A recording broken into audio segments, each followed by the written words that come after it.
बिस्मिल्लाहिर्रहमानिर्रहीम। नाजरीन, आप देख रहे हैं प्रोग्राम तब्दीली और मैं हूं आपका मेहज़बान एहसन रज़ा। नाजरीन, फ़लस्तीन की हालत ज़ार और इसराइली बर्बरियत जो है वो जारी व सारी है और दिन ब दिन जो है वो बढ़ती ही चली जा रही है और इसराइल को लगाम डालने वाला कोई नहीं है।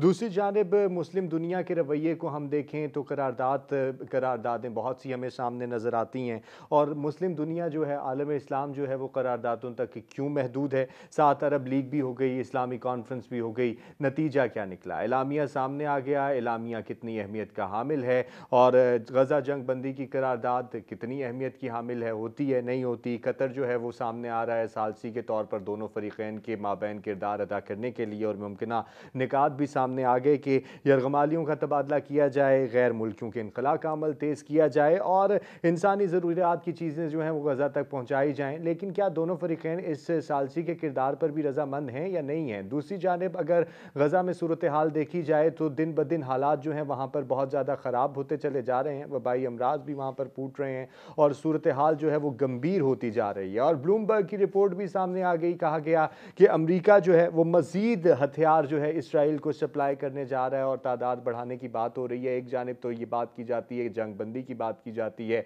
और जंग रोकने की बातें की जाती हैं, दूसरी जानिब अमेरिका का ये रवैया है, तुर्क सदर का ये बयान कि इसराइल को दहशत गर्द मुल्क करार दिया जाए, कितनी हकीकत पसंदी है इसमें। और वो ये भी कहते हैं कि मुतालबा किया जाए, तमाम आलम इस्लाम भी मिलकर मुतालबा करें, तमाम अक़वाम आलम भी मिलकर मुतालबा करें और अमेरिका पर दबाव डालने के हवाले से, अमेरिका इस जंग बंदी के हवाले से अमेरिका पर दबाव डालें।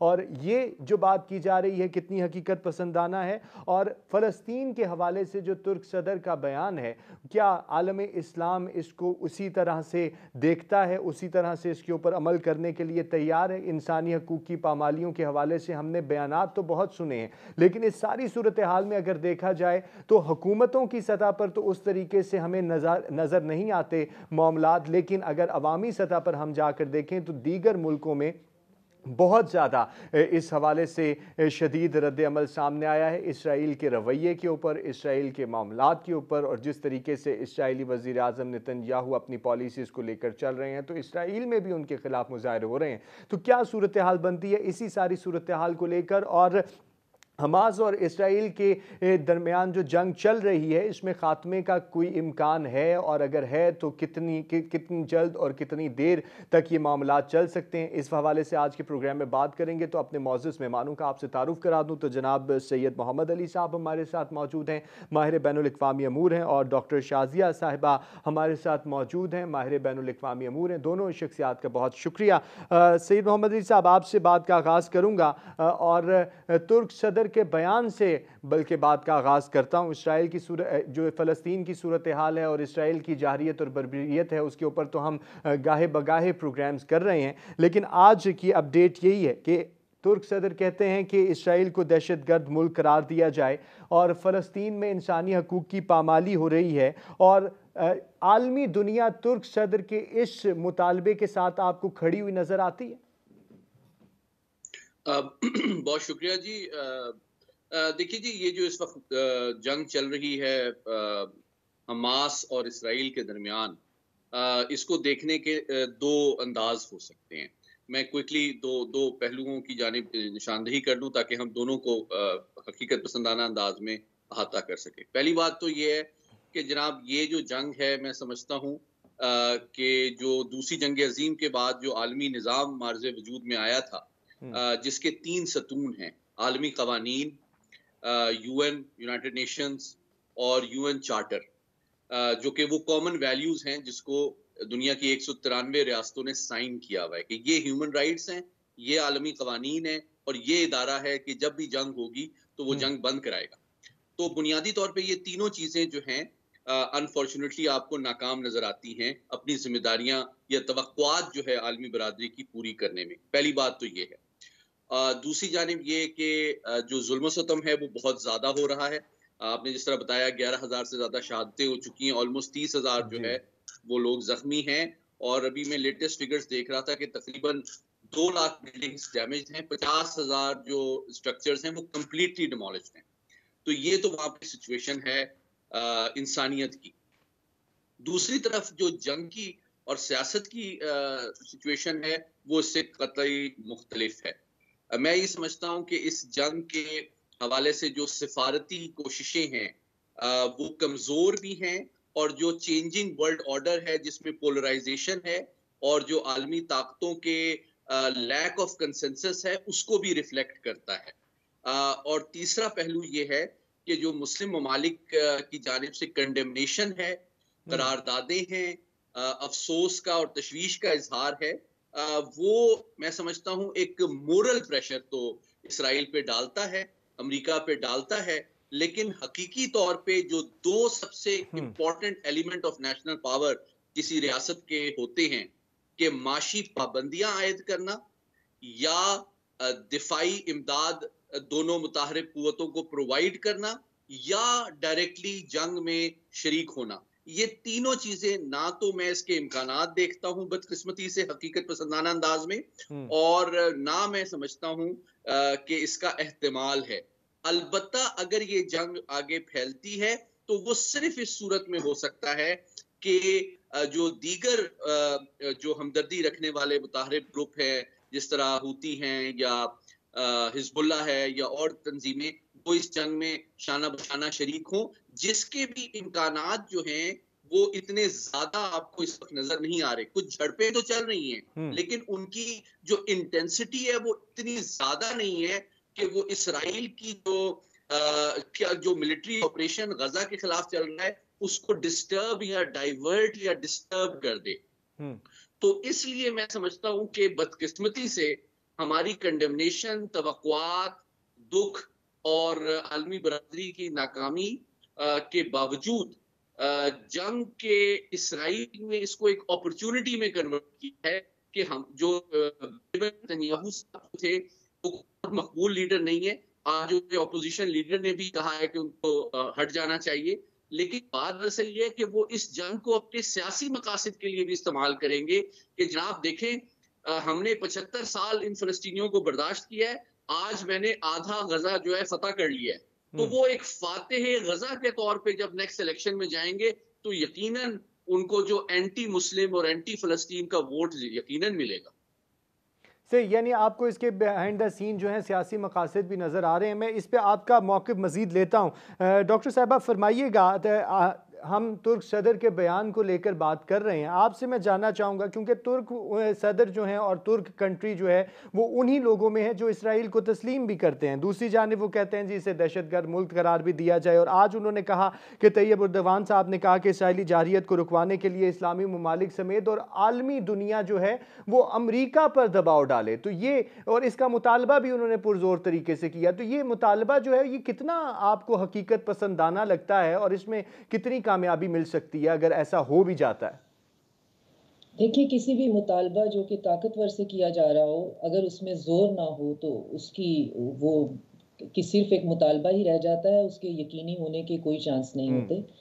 तो हम यहाँ पे देख रहे हैं कि मुसलमान जो हैं और दूसरी तरफ एक पूरी मगरबी ताकत है जिसमें ईसाई जो हैं वो हमेशा से एक इनेट दुश्मनी के साथ जो है वो एक अपनी पब्लिक और पॉलिटिकल नैरेटिव बनाते हुए चल रहे हैं। तो एक तो ये एक बहुत बड़ा इशू है। आज जो एक यूनाइटेड नेशन में रेजोल्यूशन पास हुई है, मैं उससे फिर बात शुरू करती हूँ, फिर आगे वजाहत में आसानी हो जाएगी, जिसके अंदर एक करारदाद 4 नाकाम करारदादों के बाद एक करारदाद मंजूर हो गई है जिसमें ये तय पाया है कि एक आर्जी तौर पे जंगबंदी की जाएगी और हमास जो है वो तमाम जो यरगमाली हैं उनको रिहा करेगा। जिसमें दिलचस्प बात ये है कि इस इजलास में यूके, यूएसए और रशिया ने एब्सटेन किया, प्रेजेंट नहीं थे, और बाकी जो है वो फिर यूनानिमसली ये पास हो गई है। अब होने को तो हम इस बात पे खुश भी हो सकते हैं कि देखें जंगबंदी की बात भी मंजूर हो गई है और ट्रेड ऑफ हुआ है, यरगमाली आपने वापस करने हैं।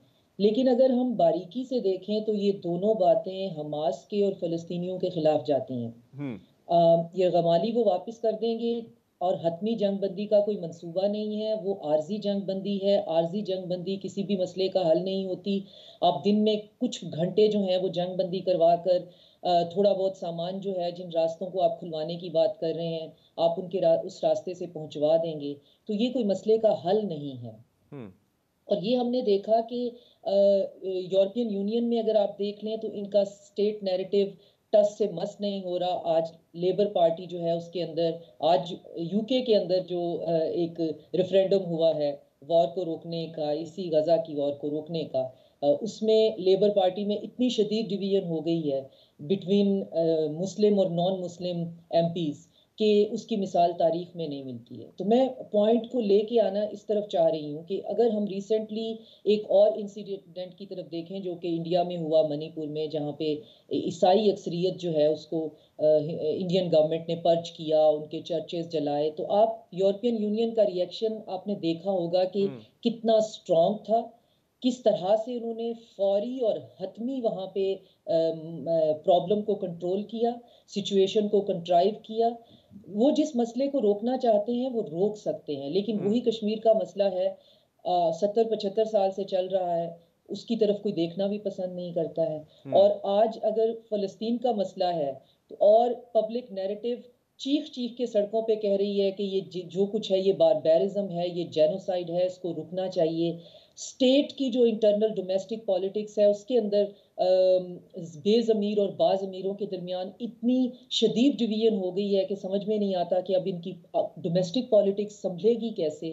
लेकिन इसके बावजूद आज भी वो यूनाइटेड नेशन, जिसको एक हफ्ता पहले नेतन्याहू कह रहे थे कि ये तो क्रेडिबल ही नहीं है, इसके जो 100 बंदे वहां पे मर गए हैं वो तो हमास के फाइटर्स थे, तो एक तरफ से यूनाइटेड नेशन का आप मजबूरी और बेबसी का आलम देखें कि वही यूनाइटेड नेशन जो कि एक तरफ से उनसे बुरा भला भी सुनती है, और दूसरी तरफ आज अगर एक रेजोल्यूशन पास हुई है तो वो देखने पे तो समझ आने वालों को नहीं समझ में आ रहा, लेकिन हकीकत में मैं ये देख रही हूँ कि इसकी इम्प्लीमेंटेशन सरीहन फलस्तीनियों के लिए नुकसानदेह है। इसका एक और पहलू भी है कि अमेरिका इस जंग को तवील नहीं करना चाहता। हमास ने जो एक्शन लिया उसने इसराइल का ख्याल था कि वो इसको एक जो होती है डिसरप्टिव प्रोपोगेशन होती है वो इससे फायदा उठा लेगा, फौरन दुनिया के सामने कि ये देखा, ये इनकी असल सूरत है, ये हमारे साथ हो रहा है।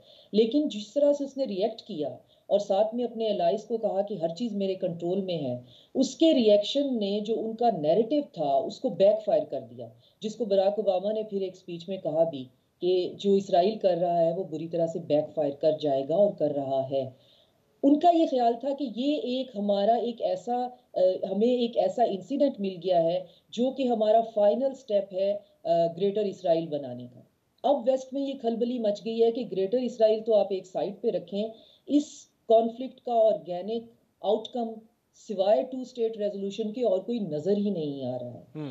अब वो बेबसी के आलम में इस जंग को रोकना भी चाहते हैं, रोक सकते भी नहीं है। डिफेंस एनालिस्ट मिसालें दे रहे हैं कि 1940 समर सेकेंड वर्ल्ड वॉर की जो जंग थी, और लोगों ने उस पर किताबें भी लिखी हैं, किताब का मैं हवाला भी दे देती हूँ, द गन ऑफ ऑगस्ट। उस किताब में बड़ी तफसील से लिखा हुआ है कि उस जंग में कोई भी शामिल नहीं होना चाहता था, लेकिन वो जंग अल्टीमेटली दूसरी जंगे अजीम बन गई। अब इस जंग में भी कोई शामिल नहीं होना चाहता। हमने OIC में देखा, हमें कहीं से नहीं लगा कि कोई भी जंग में अपने बूट्स भेजना चाहता है। अमेरिका सवाए वेपन भेजने के और अपनी रिजर्वेशंस रजिस्टर कराने के और ये कहने के कि इजराइल की रिजर्विस्ट आर्मी है, ये बैटल हार्डन नहीं है, इनको लड़ना नहीं आ रहा, इनकी डे टू डे स्ट्रेटेजी है और हमें समझ नहीं आ रहा कि ये क्या करने वाले हैं, लेकिन बहरहाल एलाई है, साथ दिए चले जा रहे हैं। तो ईरान ने कहा है कि मैं बिल्कुल इंटरेस्टेड नहीं हूँ, मुझे मत इस जंग में धकेलो, मैं तो अभी SCO का मेंबर बना हूँ, मैं ब्रिक्स का मेंबर हूँ, मेरे हालात कुछ बेहतर हो रहे हैं। हिजबुल्लाह ने कहा है मेरी पेशेंस को मत आजमाओ, तो हम इस जंग का हिस्सा नहीं बनना चाहते। ये बिल्कुल हमें समर 1940 मुझे होता हुआ नजर आता है कि इस जंग का अकली तौर पे कोई हिस्सा बनना नहीं चाहता, हर कोई इसको किसी मफाहमती नतीजे पे ख़त्म करना चाहता है, लेकिन ये इतना खौफनाक ये रुख इख्तियार करती जा रही है कि डॉक्टर साहब ब्रेक का कहा जा रहा है, डॉक्टर साहब ब्रेक का कहा जा रहा है, मजीद वापस ब्रेक से आने के बाद मैं आपका मौक़िफ़ लूँगा इसी पॉइंट पर कि कोई इसमें आना भी नहीं चाहता और ये इसका दायरा कार जो है वो बढ़ता चला जा रहा है, तो आगे क्या होगा। नाज़रीन ब्रेक पर जा रहे हैं, हमारे साथ रहिएगा। वेलकम बैक जी नाज़रीन। फ़लस्तीन की सूरत हाल और दिन ब दिन ये मसला गंभीर होता जा रहा है और इसी हवाले से हमारी गुफ्तगू का सिलसिला भी जारी है। जनाब सैयद मोहम्मद अली साहब और डॉक्टर शाज़िया अनवर साहब दोनों शख्सियात हमारे साथ मौजूद हैं। सैयद मोहम्मद अली साहब, आपसे आगाज़ करना चाहूँगा दोबारा से गुफ्तगू का कि आपने आलम इस्लाम के हवाले से भी बात की, आलम इस्लाम के रवैयों के हवाले से भी बात की। सर, ये फरमाइएगा कि जो आलम इस्लाम का रवैया है वो सिर्फ करारदादों तक ही क्यों महदूद है, और साथ ये भी फरमाइएगा कि इस्लामी दुनिया जो है वो इसराइल पर असरअंदाज होने की पोजीशन में है। बहुत अहम सवाल किया आपने। देखें, दो एस्पेक्ट हैं इसके। पहली बात यह है कि जो पॉलिटिक्स और जो इकोनॉमिक्स दोनों लिहाज से हम इसको इन हकायक को समझने की ज़रूरत है कि जिसकी वजह से जो अमूमी अवाम की और मुस्लिम उम्मा की जो तवक्कुआत हैं, उनकी लीडरशिप या उनकी पॉलिसियां जो हैं वो उसकी तर्जुमानी क्यों नहीं कर पा रही। पहली बात यह है कि देखें, तीन बातें इंपॉर्टेंट हैं। पहली बात यह है कि ये जो इस वक्त का कॉन्फ्लिक्ट है, चूंकि ग्लोबलाइज्ड इंटरकनेक्टेड दुनिया है और मीडिया और सोशल मीडिया का दौर है, तो आपको इसके इमेजेस जो हैं वो काफ़ी शॉकिंग लगते हैं, तकलीफदेह लगते हैं, अफसोसनाक लगते हैं। लेकिन और हमारे हर एक घर में फ़ोन पे, टीवी पे ये हमें रोज़ पता चल रहा है, आज ये हो रहा है। इस वजह से आपको लोगों की जो तशवीश है, दुख है, रिस्पॉन्स है, मोबिलाइजेशन है, मुजाहरे हैं, मीडिया की कवरेज है, वो ज़्यादा नज़र आ रही है। लेकिन हकीकत में इंसान की जो तारीख है, बदकिस्मती से उसमें ये कोई नई बात नहीं है। मैं सिर्फ दो वाकयात का आपसे शेयर करता चलूँ, जो ज़्यादा पुरानी बात नहीं है। अभी आप देखें, आपके प्रोग्राम में आने से पहले मैं सिर्फ ये जो कैजुअलिटीज की फिगर्स हैं, इसको मैं कंपेयर कर रहा था बोस्निया की वॉर से। तो आपकी नाज़रीन की इत्तला के लिए 1 लाख शहादतें हुई हैं बोस्निया की वॉर। 1 लाख। कितने, अभी 30 साल भी नहीं हुए हैं, हम भूल चुके हैं उसको। आप एक एवरेज पाकिस्तानी से पूछें कि कितनी हलाकतें हुई हैं, लोगों को नहीं याद होगा। अच्छा, तो हमारी मेमोरी भी काफी शॉर्ट है। उसमें एक महीना था जुलाई 1995 का। उस महीने में एग्जैक्टली इसी तरह जो सर्बिया ने, जो स्लोबोदान मिलोसेविच साहब थे, जिस तरह आज नेतन्याहू साहब हैं, उन्होंने 8000 मुसलमानों का जेनोसाइड का हुक्म दिया था और एक महीने के अंदर एग्जैक्टली 8000 शहादतें हुई थी, लेकिन पूरी वॉर में 1 लाख शहादतें हुई थी। तो ये बात है। फिर वॉशिंगटन पोस्ट ने स्टेट डिपार्टमेंट की फिगर्स कोट की, जो कि कोई इंडिपेंडेंट सोर्स नहीं है लेकिन अमेरिकी सोर्स है, कि वॉर ऑन टेरर जो पिछले 22-23 साल चली है, 2009-11 से लेके 20-22 साल में, इसमें अमेरिकन असेसमेंट के मुताबिक 4.6 मिलियन 46 लाख हलाकतें हुई हैं। तो 46 लाख लोग तो टेररिस्ट नहीं है ना। तो ये जंगें कहाँ हो रही हैं? ये मुस्लिम ममालिक में ही हो रही है ना। लेकिन उनकी इंटेंट हमें जब मीडिया पे पता चलता है तो हमारा रिएक्शन आता है और हम प्रोटेस्ट करते हैं और तशवीश में इजाफा होता है, लेकिन जंगें तो चल रही हैं। लेकिन मोहम्मद अली साहब, इस सारी सूरत हाल में मैं ये भी कहना चाहूँगा कि इस सारी सूरत हाल को देखें तो हमारा रिएक्शन भी जो होता है वो बड़ा महदूद और मुख्तसर सा होता है, और उसके बाद जिस तरह आपने कहा कि हम भूल जाते हैं और बड़ी शॉर्ट मेमोरी है हमारी। जी हाँ, जी हाँ, मैं अभी यही तो बताना चाह रहा था कि इस वॉर को भी ना आइसोलेशन में पता नहीं क्यों देखा जाता है। भाई कि जंग बंद होनी चाहिए। भाई जंग बंद होगी या नहीं होगी, कोई करना चाहेगा या नहीं करना चाहेगा, इसका दारोमदार इससे है कि उसमें उसके मफादात और मकासद क्या हैं, उसके ऊपर पसंदाना अंदाज में गौर करना चाहिए। सिर्फ ख्वाहिशात से तो नहीं होता मामला। आलमी सियासत और इंटरनेशनल सिक्योरिटी ख्वाहिशात और तवक्कुआत पे तो नहीं चलती। देखें, 1948 से लेके अभी तक जो 75 साल में इसराइल की जो 4 प्रोंग पॉलिसी रही है, वो तो कंसिस्टेंट है और ये जंग भी उसका हिस्सा है। पहली ये कि जनाब उन्होंने फिलिस्तीनियों की जमीन पे कब्जा किया, उनको बेदखल किया, उनको हलाक किया, और नंबर 4 ये कि उस पे नई यहूदी बस्तियां आबाद की और पूरी दुनिया से यहूदियों को लाके वहां बसाया। तो इसमें नई बात क्या है? ये हर जंग में ये होता रहा है। और अगर आप अपने प्रोड्यूसर साहब को कहें कि वो आपको 1948 का, 1967 का, 1973 का, 1982 का और 2023 का नक्शा दिखाएं फिलिस्तीन का और इसराइल का, तो आपको समझ आ जाएगी कि इसमें नई बात क्या है। ये नया महाज है और हर महाज में इसराइल ने मजीद फिलिस्तीनियों को हलाक किया है, शहीद किया है, मजीद जमीन पे कब्जा किया है, उसको अमेरिका और मगरबी ताकतों की हमेशा हमायत हासिल रही है। कील कांटे से उसको लैस करते रहे हैं, सिफारती सतह पे उसको सपोर्ट करते रहे हैं। हमेशा मुसलमान जो है तशवीश का इजहार करते रहे हैं, दुख का इजहार करते रहे हैं, और हमेशा उनकी शहादतों और बेदखली के बाद उसमें नई बस्तियां बनती रही हैं। तो इसमें नई बात क्या है? और आपको ये तवक्को क्यों है मुस्लिम बरादरी से या आलमी इदारों से या मगरबी ताकतों से इस दफा नया हो जाए? अच्छा, जो डिस्ट्रीब्यूशन ऑफ पावर है दुनिया में वो तो वही है। अच्छा, अब आखिरी बात मैं ये करना चाहूंगा कि बल्कि इस वक्त जो बैलेंस ऑफ पावर दुनिया में है उसमें इब्राहिम अकॉर्ड के बाद जो जनरली अरब दुनिया है, अरब ममालिक और अरब रियासतें हैं, वो अब इसराइल के साथ ताल्लुकात को नॉर्मलाइज करना अपने इंटरेस्ट में समझते हैं। वो समझते हैं कि इसराइल के खतरे से को कम करने का तरीका ये है कि उसके साथ ताल्लुकात जो है वो बेहतर कर लिए जाएं, नॉर्मलाइज कर लिए जाएं, कशीदगी को कम किया जाए और इसराइल की इन्वेस्टमेंट भी अपने ममालिक में लाई जाए। तो जब उसकी इंटरडिपेंडेंस हो जाएगी हमारे साथ, तो वो जंग करने का उसका खतरा और इंसेंटिव भी कम हो जाएगा। सर मैं आपकी तो जानिब जब आता हूँ और ये आपसे वाली पूछता हूँ सोच, कि स्ट्रेटजी, ये जो आप स्ट्रेटजी बता रहे हैं मुस्लिम दुनिया की, ये कितनी कारगर रहेगी? डॉक्टर शाज़िया साहिबा, आपने जिस तरह से बात की कि जंग में शामिल भी कोई नहीं होना चाहता और जंग फैलती भी चली जा रही है, तो इसके असरात तो फिर आने वाले दिनों में बहुत ज़्यादा ख़तरनाक भी हो सकते हैं। जिस तरह अभी ब्लूमबर्ग की रिपोर्ट को भी देख लीजिए, तो वो कहती है कि अमेरिका खामोशी से इसराइल को हथियारों की सप्लाई बढ़ाई जा रहा है। इसराइल को हथियारों की सप्लाई तो बढ़ाया जा रहा है, लेकिन उनके अंदर उनके पावर कॉरिडोर्स में खामोशी नहीं है। वहाँ पे ऑडिटिंग की बात भी हो रही है, वहाँ पे सवाल जवाब भी हो रहे हैं, और वहाँ पे ये भी पूछा जा रहा है कि इसराइल के पास जंगी हिकमत अमली क्या है। ये बातें बहुत लेयर्ड होती हैं, ये सरफेस पे जिस तरह से नज़र आ रही होती हैं, वैसे शायद जो हकीकत होती है वो कई लेयर डीप कहीं पे छुपी हुई होती है, और शायद वो हम तक पहुँचती ही नहीं है।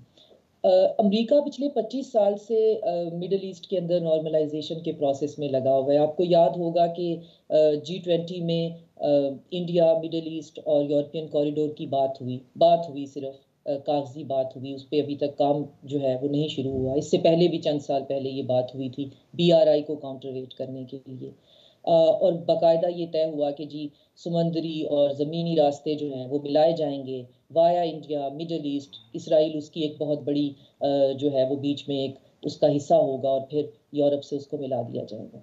नेतन्याहू को इस बात से बहुत कॉन्फिडेंस मिला कि हर चीज़ नॉर्मल हो गई है। वो UNGA के जलसे में पहुंचते हैं और वहां जाके मार्कर से बताना शुरू कर देते हैं, जी गाजा की पट्टी तो मौजूद ही नहीं रहेगी, हम तो यहाँ पे कोई कॉरिडोर बना रहे हैं। तो उस पे हमास का रिएक्शन जो है वो बहरहाल उसकी टाइमिंग बहुत ठीक थी, और हम बहुत से प्रोग्राम्स में ये बात भी कर चुके हैं कि उसकी टाइमिंग तो ठीक थी, लेकिन एक पैरेलल आर्मी जो है उसके पास प्लान B और C होता है या नहीं होता है ये हमें नहीं पता। अब ये तो बहरहाल वो अपनी बका की जंग लड़ रहे हैं, अगर उनसे पूछा जाए तो वो कहेंगे कि हम परवाह ही नहीं करते, हमारे पास प्लान B और C है या नहीं है, ये तो हमारी बका की जंग है। लेकिन उनकी बका की जंग में एक और बात, ये असलहा अमेरिका फराहम किए जा रहे हैं और अमरीकी इस जंग को कंटिन्यू नहीं करना चाहते हैं। 25 साल से वो मेहनत कर रहे हैं इस इलाके के अंदर, इस पूरे खित्ते में अपनी हेजमनी को मेंटेन करने के लिए, जिसको उन्होंने इसराइल को अपना बेस कैंप बनाया हुआ है। उनका बेस कैंप बुरी तरह से नाकाम हो गया है।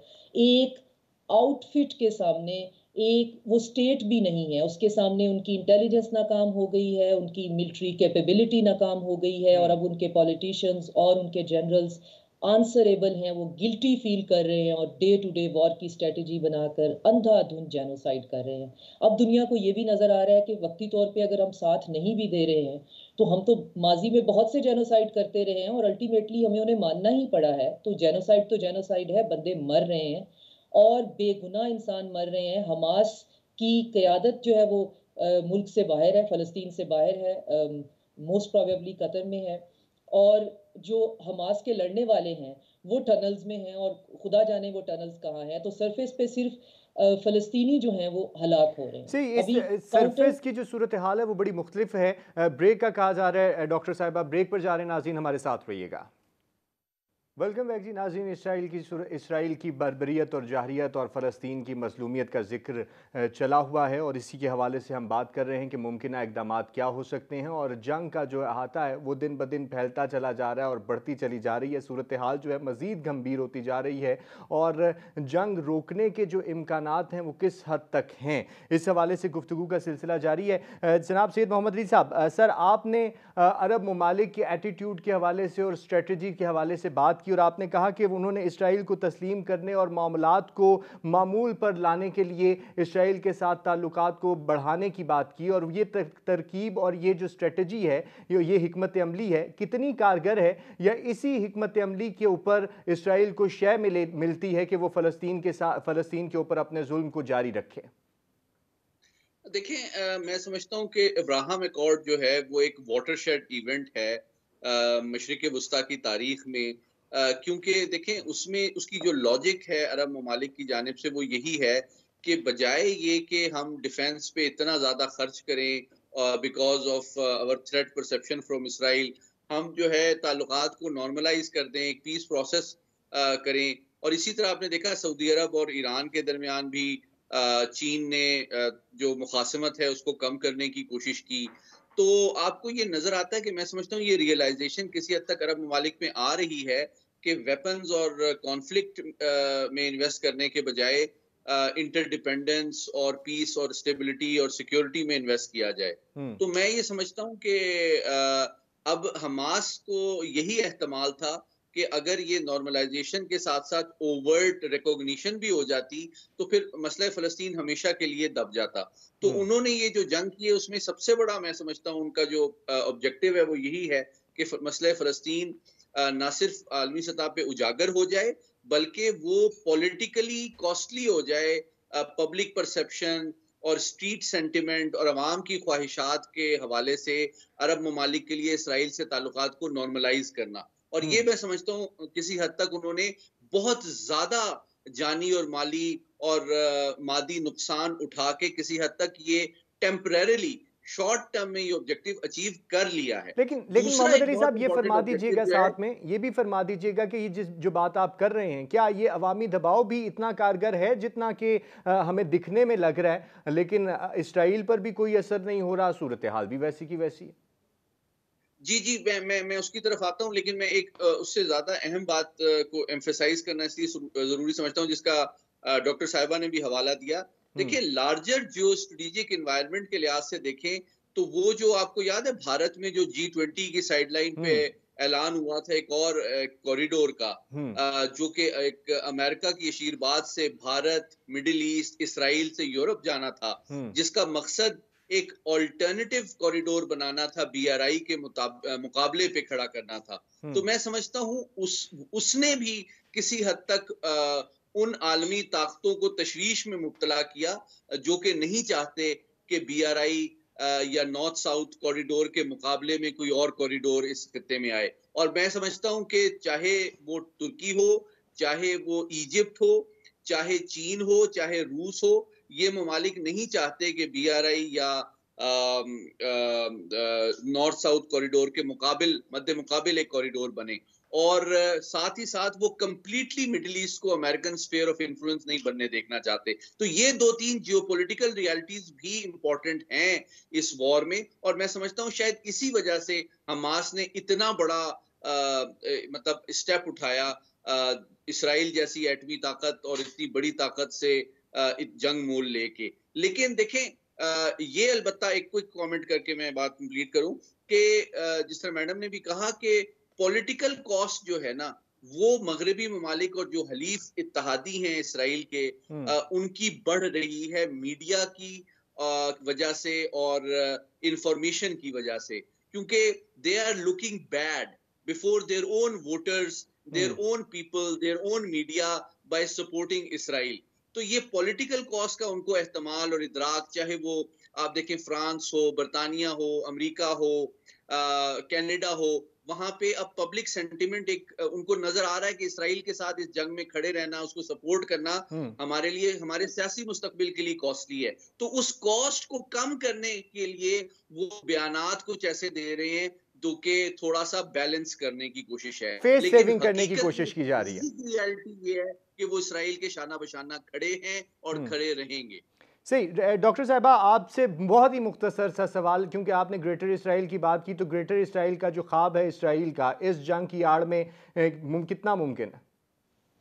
बिल्कुल ख़त्म हो गया। अगर उसका कोई चांस भी था तो अब ग्रेटर इसराइल नहीं है। इस कॉन्फ्लिक्ट का ऑर्गेनिक आउटकम जो है वो टू स्टेट रेजोल्यूशन ही है। पूरे खिते को ये समझ में आ गई है, अगर फ़लस्तीन नॉर्मल नहीं है तो कुछ भी नॉर्मल नहीं होगा, और नॉर्मलाइजेशन के लिए उनको एक अपना सेपरेट होमलैंड होना हर सूरत में ज़रूरी है, जिसका कि बेसिकली तो ये जगह ही उनकी है। बेलफोर्ड अकॉर्ड को देखें तो कायदे आज़म ने आज से 100 साल से भी पहले जो है ये बात कर दी हुई है। अभी पाकिस्तान भी नहीं बना था कि वो बैरिस्टर थे, वो कानूनी नुकात समझते थे, तो उन्होंने कहा था कि ये जो इसराइल की रियासत यहाँ पे बेलफोर्ड डिक्लेरेशन के तौर पे बनाई जा रही है, इसके ये फ्यूचर की तबाही का बायस बनेगी। और उन्होंने उस वक्त भी भरपूर कोशिश की थी, वो इतने विजनरी आदमी थे, इसको रोकने की।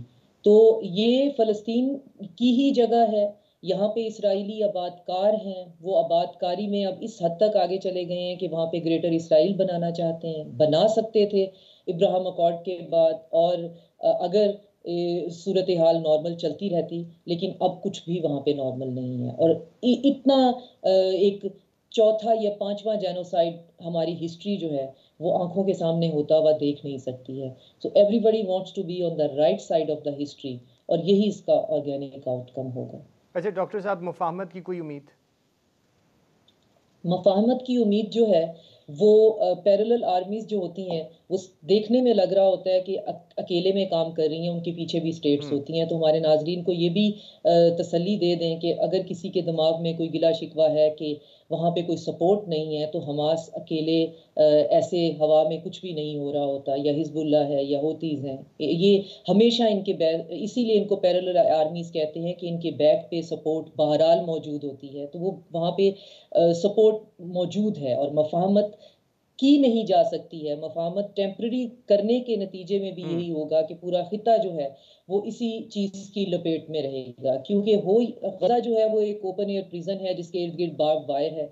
अब गज़ा को भी लेटेस्ट इन्हीं पिछले 15 दिनों में 2 और हिस्सों में डिवाइड कर दिया गया है, उसके दरमियान में एक बॉर्डर बन रहा है।